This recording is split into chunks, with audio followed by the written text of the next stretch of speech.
Well, here it is, the German car killer the Germans don't lose a ton of sleep over.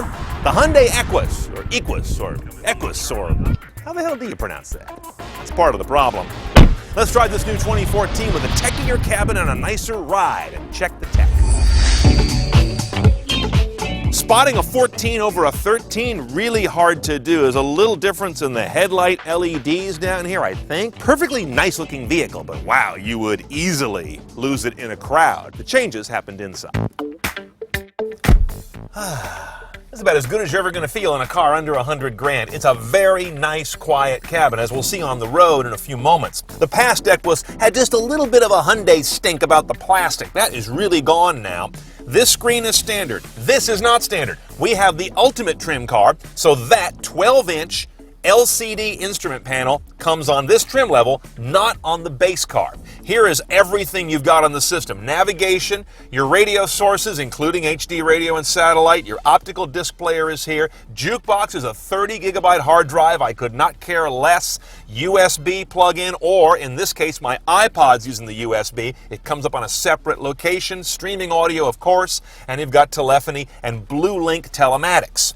The navigation system looks perfectly good. There's nothing about it that really grates me. And as is Hyundai tradition, you have basically very simple views, not this 3D flyover and buildings and bird's eye, and I'm okay with that, to be honest. One thing I like about the way it handles all audio sources is a really good usage of the meta tag information. Look how clean that is. If I go to streaming audio, you'll see a similar representation. Lexicon branded 7.1 surround system, 17 speakers as I recall, 598 watts of power. None of that matters. How good it sounds does, and we liked it.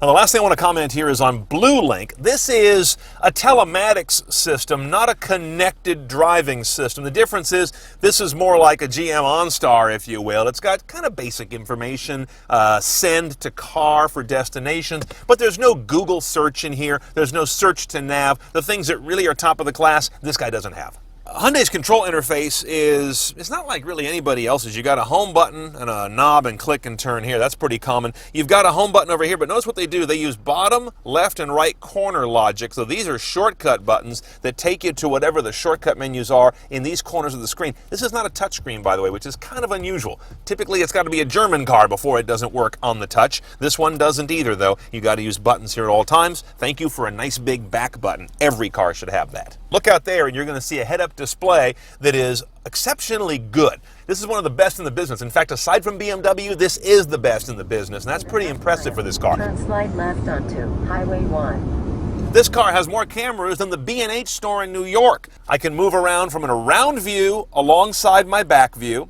I can then select this, and I can get back view only. I can go over here and get back and left rear quarter. Here's back and right rear quarter. I mean, there's nothing you can't see on this car except maybe up through the roof. Well, you can do that too. You got a sunroof. Aside from Infinity, no one does as many views as this guy.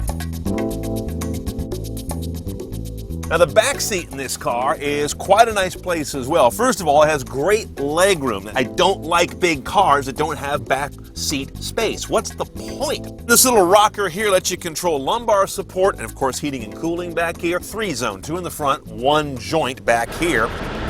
Now, this may be the best integrated set of rear seat entertainment screens. I'm going to say any car shy of $250,000, but I don't think any car does a better job than this. You turn these guys on here independently with buttons for left and right passenger.